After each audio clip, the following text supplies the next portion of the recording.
Hello everyone, welcome to our YouTube channel banker couple.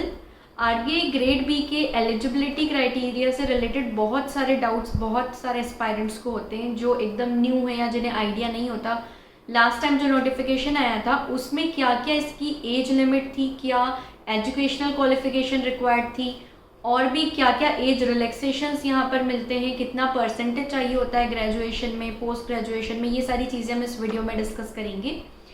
अगर आप कोई भी न्यू स्टूडेंट हैं तो अगर आप कोई कोर्स परचेज करना चाहते हैं जो बाकी अदर बैंकिंग एग्जाम्स का है तो आप एक बार गाइडली की वेबसाइट पर जाकर चेक कर सकते हैं। इनका एक new prime bundle PDF course अभी लॉन्च हुआ है जिसमें 70% ऑफ चल रहा है, और अगर आप हमारा कूपन कोड लगाएंगे तो आपको एक्स्ट्रा 12% ऑफ मिलेगा। उसकी सारी डिटेल्स आप इसमें से जाकर चेक कर सकते हैं। लिंक मैं डिस्क्रिप्शन और पिन कमेंट में शेयर कर रही हूँ। अब हम सबसे पहले शुरुआत करते हैं इसके एज क्राइटेरिया से। इसकी एज होती है 21 ईयर्स से 30 ईयर्स। 30 ईयर्स में अगर 30 कंप्लीटेड ईयर्स है तो वो काउंट नहीं होगा, आपकी लेस देन 30 ईयर्स होनी चाहिए। तो ये इसमें क्लियर है कि 21 ईयर्स से लेकर लेस देन 30 ईयर्स इसकी एज लिमिट होती है। उसके बाद इसकी एज लिमिट की कट ऑफ डेट कई बार बच्चे पूछते हैं कि क्या होती है, क्योंकि अभी तक नोटिफिकेशन आया नहीं है तो पता नहीं चल पाता है कि कट ऑफ डेट क्या होगी। लेकिन जो लास्ट नोटिफिकेशन था उसमें कट ऑफ डेट थी 1 जनवरी। तो हो सकता है कि इस बार भी जो नोटिफिकेशन आएगा उसमें जो 1 जनवरी 2023 है वो कट ऑफ डेट हो सकती है कि उस डेट तक आपकी एज इतनी होनी चाहिए। अब अगर हम बात करें एज रिलैक्सेशन की तो इसमें बहुत अलग अलग टाइप से एज रिलैक्सेशन मिलता है।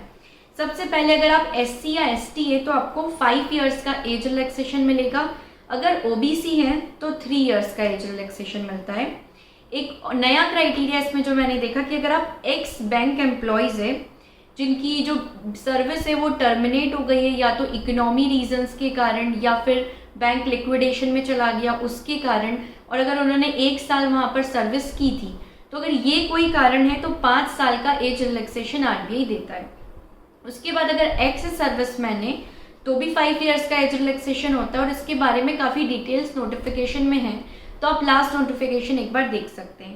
पीडब्ल्यूबीडी कैंडिडेट्स को 10 ईयर्स का एज रिलैक्सेशन मिलेगा अगर वो पीडब्ल्यूबीडी है और वो अनरिजर्व्ड या ईडब्ल्यूएस में आते हैं। लेकिन अगर वो एससी एसटी भी हैं और पीडब्ल्यूबीडी भी है तो उन्हें 15 ईयर्स का एज रिलैक्सेशन मिलेगा, और ओबीसी है और अगर पीडब्ल्यूबीडी है तो 13 ईयर्स का एज रिलैक्सेशन मिलेगा।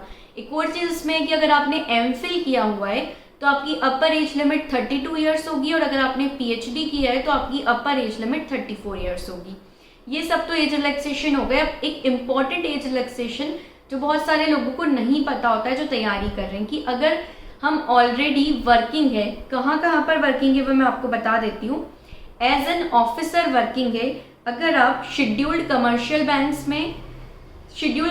बैंक्स में पब्लिक सेक्टर बैंक्स भी होते हैं और प्राइवेट सेक्टर बैंक्स भी होते हैं, तो ये कन्फ्यूजन आप अपने दिमाग से निकाल देना कि सिर्फ पब्लिक सेक्टर बैंक इसमें इंक्लूड होंगे।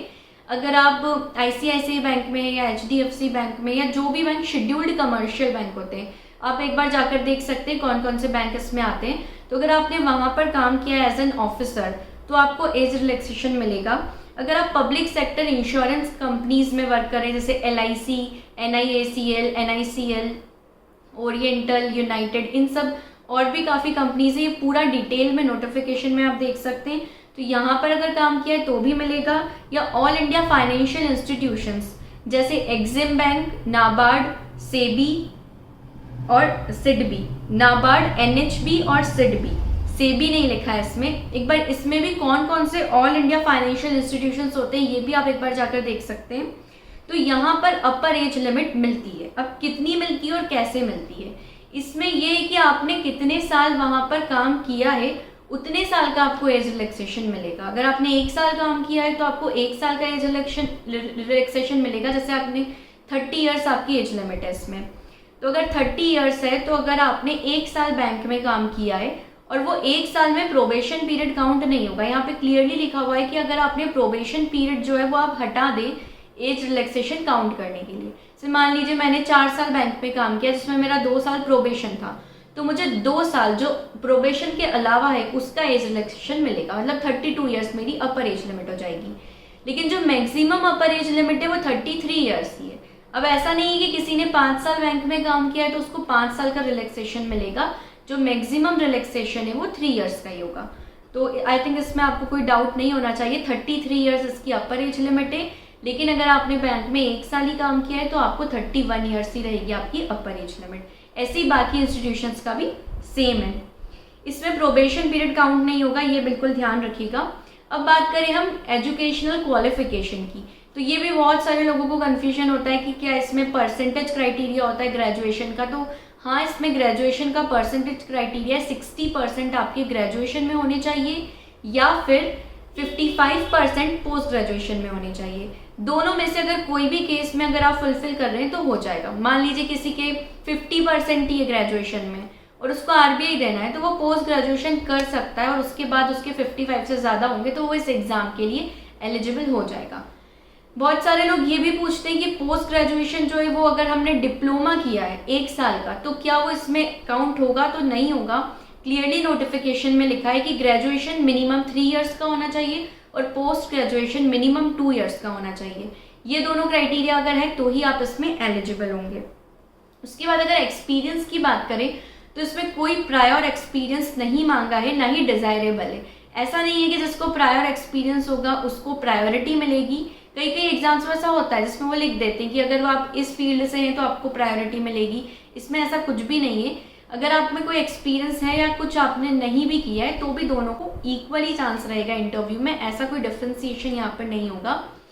और अटेम्प्ट्स की बात करें तो अनरिजर्व्ड कैटेगरी के लिए मैक्सिमम आप 6 बार ही इस एग्ज़ाम का फेज़ 1 दे सकते हैं, उससे ज़्यादा नहीं। बाकी जो कैटेगरीज है वो तो कितनी भी बार दे सकते हैं, लेकिन अनरिजर्व्ड जो है उनको अटेम्प्ट्स मैक्सिमम 6 अटेम्प्ट्स यहाँ पर रहेंगे। तो ये सारी चीज़ें थी age, educational qualification, experience, attempt से रिलेटेड जो मैंने आप सबके साथ इस वीडियो में शेयर किए।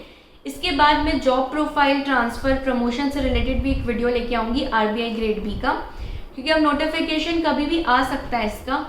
सो अभी से आप तैयारी शुरू कर दीजिएगा।